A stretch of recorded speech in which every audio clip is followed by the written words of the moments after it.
La mayoría de los mundos de fantasía existen para la trama, pero los mejores existen para el lector. Hoy vamos a hablar de estas diferencias con ejemplos simples de mundos que ya amamos. Y te voy a explicar cómo yo he creado 8 reinos para mi libro de Luna de Poder. Y al final te voy a dejar unos consejos para que vos los implementes en tu libro. Empecemos con la diferencia de world building funcional y world building inmersivo. El funcional es aquel mundo que tiene todo lo necesario para que la trama ocurra. Mientras tanto, el inmersivo es aquel mundo que va más allá de la trama. El lector quiere saber qué pasa inclusive en aquellos lugares donde no puede ver. La pregunta clave acá es la siguiente. ¿El lector querría vivir en este mundo aunque no hubiera historia? Un mundo inmersivo se construye de 3 cosas: detalles sensoriales, lógica interna e historia propia.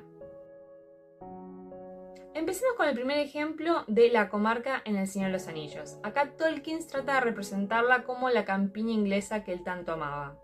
El lector se siente seguro, siente que puede ser real eso que le trae Tolkien, básicamente antes de que ocurra el peligro. Puedo leer esa paz, esa tranquilidad, esa comida casera, ese sentido de comunidad. Y este lugar tiene una identidad propia, una historia propia independiente de la trama de Frodo.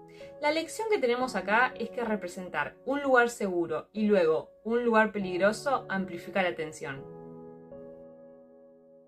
Segundo ejemplo, Howard, en Harry Potter. Acá tenemos un castillo con identidad propia. Tenemos escaleras que se mueven, cuadros que hablan y mucho más. Hace que el lector tenga ganas de vivir ahí.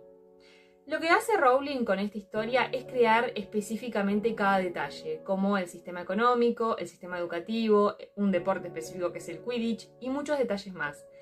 La lección que tenemos acá, o por lo menos que nos trae Rowling, es la siguiente. Los detalles que parecen innecesarios son los que hacen que ese mundo se sienta real. Tercer ejemplo, Westeros en el Juego de Tronos. Acá lo que tenemos es que cada reino tiene su clima, su cultura, su economía, su sistema de valores, y esto hace que los conflictos entre los reinos sean más creíbles porque podemos entender las razones por las cuales cada uno quiere lo que quiere. Martin lo que crea y construye es historia de cada uno antes de la novela. La lección que nos trae es que un mundo con historia propia genera que los conflictos tengan más peso. En Luna de Poder tengo 8 reinos y la idea principal de que sean 8 era porque algunos, dependían de los diferentes tipos de seres mágicos que tenía mi mundo, y por otro lado la cantidad de reinos que querían que sean humanos, y de ahí los conflictos y la trama. Así que para empezar con el world building, lo primero que tuve que hacer es ver la geografía, el clima, las distancias, cómo era la arquitectura del lugar, cómo era la interacción que tenían los habitantes con ese clima específico, y de ahí me salté a la parte social, la cultura, la religión, su sistema político, su sistema económico, y cómo interaccionaba eso con lo que creían y con lo que temían. Así que mi consejo es que inicies con esa parte y luego vayas a la parte de los sistemas mágicos. Ahora te traigo algunos consejos para que puedas aplicar en tu creación de world building. Lo primero es hacerte algunas preguntas disparadoras que, te van a guiar hacia esa creación del mundo que querés. Lo primero es qué comen y cómo lo consiguen. Porque si viven en, un desierto, las características de esa geografía va a determinar qué van a comer y cómo tienen que conseguirlo. Si buscan agua, cómo la consiguen. Si necesitan fruta, de dónde la sacan. En cambio, si viven en una selva con cascadas, hay muchas cosas que se van a resolver mucho más fáciles. Así que cuando te pones a pensar qué comen, de ahí te va a salir un montón de preguntas que van a definir el mundo donde viven. Segunda pregunta, ¿qué celebran y a qué le temen? Cuando hablamos de qué celebra, esto tiene que ver mucho con lo cultural, puede ser también con lo religioso, si es que hay algún tipo de religión, algún tipo de deidad. Y básicamente si tienen una orientación social más arraigada a lo astrológico, por ejemplo, van a estar celebrando, solsticios, pero si tienen más que ver con algo social, van a tener que tener celebraciones relacionadas con, por ejemplo, la monarquía, si es que hay una monarquía. Eso te va a determinar mucho. Las celebraciones de tu reino van a tener que ver un poco con la organización tanto política como social que estás inventando. Y luego, ¿a qué le temen?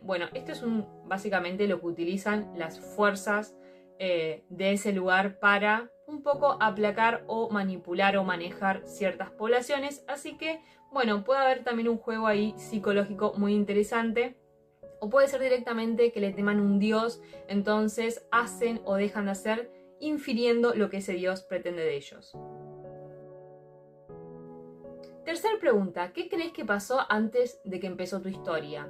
Bueno, esto tiene que ver básicamente con la historia de tu mundo, de esa civilización, de ese reino o del personaje al que, bueno, básicamente va a acompañar al lector en toda la historia. Esto es súper importante porque genera un peso en la trama sobre las decisiones que van a tomar ese personaje o esa población o ese reino mucho más fuerte.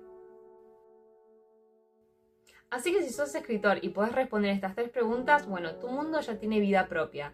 Pero si sos lector, no hay problema. Fíjate en ese libro que estás leyendo de fantasía, tu favorito, encontrá esos detalles que parecen innecesarios, pero vas a darte cuenta que gracias a ello, ese mundo se vuelve más real. Escríbeme en comentarios en qué mundo de fantasía te gustaría vivir y por qué. Te leo. Si te gustó este video, ponle like. Y si perteneces al mundo de los libros, suscríbete que hay mucho más por descubrir. Para más información sobre Lunas de Poder, ingresa a victorialipi.com.